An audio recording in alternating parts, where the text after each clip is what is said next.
Guardate oggi dove siamo?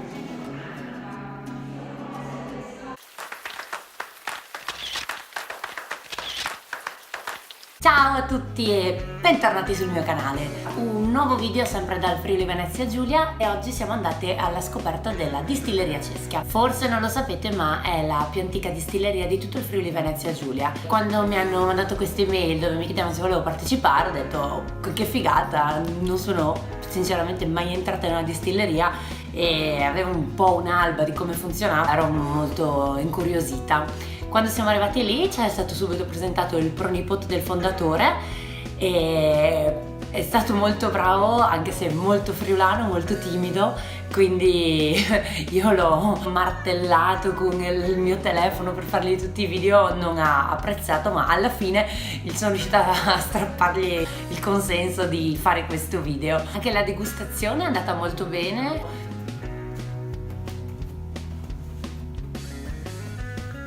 Dimmi Giorgina, cosa c'è? Dimmi, giù, dai, disteso. E niente, via col video.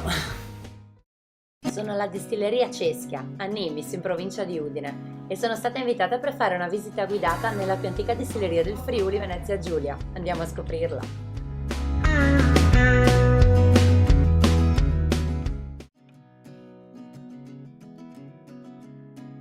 Allora, io sono Sandro, sono il pronipote del fondatore di questa azienda 132 anni fa.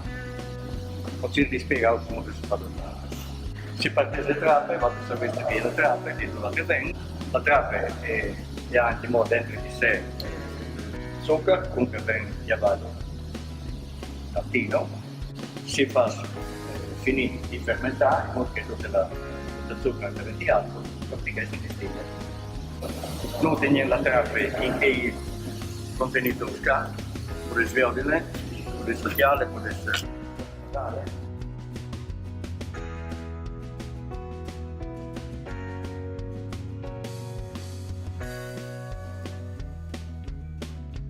Questo è quello che è il cuore della distilleria, quello che è interessante è qua dentro.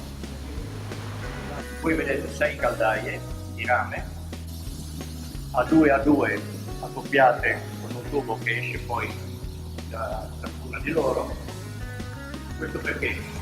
Perché mentre una caldaia viene svuotata dalla lavorazione precedente, viene pulita, viene riempita di nuovo per la lavorazione successiva, l'altra sta lavorando, sta distillando, in modo che non ci sono tempi morti tra la caldaia. Adesso voi vedete come si carica la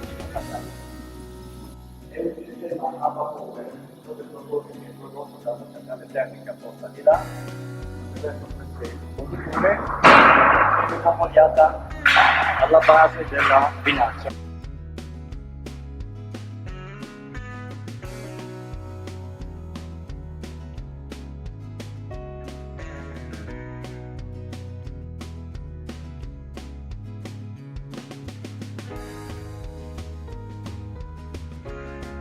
Il vapore entra alla base della massa di vinaccia, come vapore caldo tende a salire e attraversando la massa di vinaccia porta fuori la parte alcolica. Una volta che questo vapore ha portato fuori l'alcol, voi vedete il tappo è chiuso, il vapore è costretto a uscire da questi tubi. Se voi li seguite, arrivate in questo caso alla base di queste colonne. Allora, qui avviene la distillazione vera e propria. Il vapore entra qua a circa una gradazione di 10-15 gradi alcolici, salendo perde calore perché qui c'è una camicia di acqua fredda, di acqua di raffreddamento, che toglie il calore al vapore. Ora, siccome la parte acquosa è più pesante, è quella che viene raffreddata prima e quindi torna allo stato di liquido. Cade. La parte alcolica è più leggera, continua a salire. Uscendo da lassù, continuate il percorso, arriviamo ai condensatori. I condensatori servono a riportare il vapore alcolico allo stato liquido e noi lo vediamo uscire. Poi sta uscendo. Stiamo distillando Le caldaie che voi avete visto già chiuse stanno lavorando. Questa è la grappa che sta uscendo. Naturalmente abbiamo scartato prima di tutto la testa, che viene scartata perché contiene sostanze che non fanno bene al palato. Noi vediamo che la grappa che sta uscendo è misurata in tempo reale con temperatura e gradazione alcolica, quindi noi sappiamo a quanti gradi sta uscendo. Questo ci permette di sapere fino a dove tenere la parte buona e dove cominciare lo scarto delle code. Questa viene scartata, così viene eliminata. Allora, a questo punto la parte che abbiamo conservato, che è il corpo centrale, viene convogliato in questa colonna. Voi vedete due tronconi, ma immaginatela tutta una altissima. Si chiama colonna del metilante, serve a togliere l'eccesso di metanolo. Dopodiché la grappa arriva qua, in questi bussolotti, che sono i misuratori fiscali. Questo è un contalitri. Ogni litro che passa, la rotella si muove e ci dice alla fine quanti litri sono passati. La grappa come il vino è un prodotto vivo che deve sistemarsi, aggiustarsi.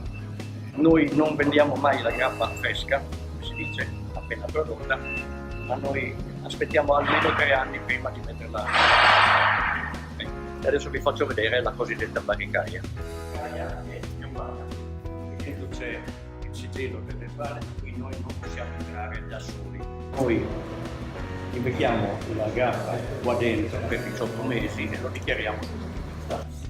Porti di rovere, ovviamente da qua la grappa esce lavorata, come brandy, come rum, whisky. Noi siamo conosciuti per la grappa di Ramandolo, che è questa, delle bottiglie impagliate, con l'etichetta rossa e la classica 50 gradi. La grappa di Ramandolo si fa con le vinacce del Verduzzo di Ramandolo all'80%.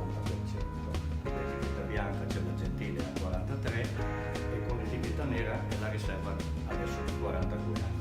Questa è la destillazione del 70. Questa è la più tradizionale che facciamo. La seconda è la Nemos, che è questa. È la grappa più leggera, 40 gradi. Qui non c'è nessun obbligo per la scelta delle vinacce, quindi tutte le vinacce che crescono in questa zona, ma in genere la zona poi orientale del Friuli. Per ultima c'è la barricata, che è questa. Per finire, questo è il Kirsch, il distillato di ciliegia.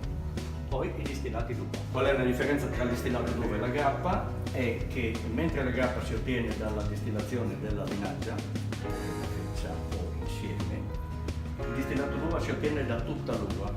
Quindi voi immaginate l'uva come un frutto intero che viene macinato, fatto fermentare, così come si fa con le ciliegie, le prugne, le pere e via dicendo. Non si può chiamare grappa, ma distillato di uva. Siamo nella strada del vino dei sapori e noi facciamo delle degustazioni con degli assaggi di dolci tipici friulani, quali possono essere dei biscotti friulanis, gli strucchi, e l'abbinamento con la barricata è il migliore con la cioccolata.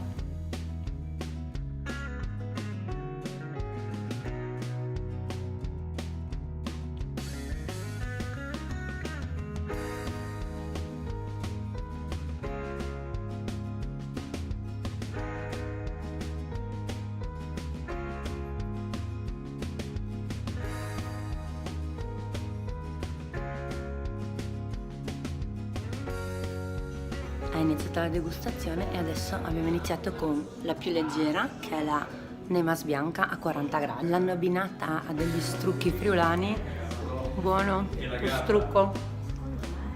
Non sono abituata a bere grappa, pensavo che fosse molto più pesante, invece è veramente buonissima. Devo comprarmi una grappa per tenerla a casa e anche degli strucchi.